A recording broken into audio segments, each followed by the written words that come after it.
were Putin to try to secure the Suwalki Gap to Kaliningrad or gain a foothold in Finland, Lithuania, Estonia, or any of its past satellites, the US and its allies must try to discern his regional capabilities and prepare for an open conflict. How does the Russian way of war differentiate from the American approach? America is fortunate, at least far more fortunate than Russia in this hypothetical.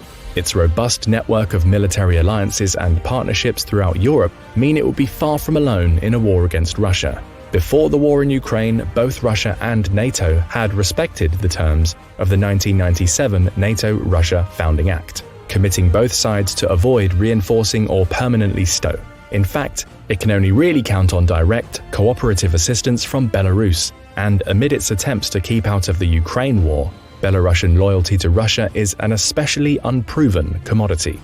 According to Statista, NATO also has about 5 times as many aircraft, 4 times as many armored vehicles, and 3 times as many military ships. Not to mention the backing of the world's biggest defense spender, the US itself, with 1.39 million troops alone, and a defense budget of $801 billion in 2021.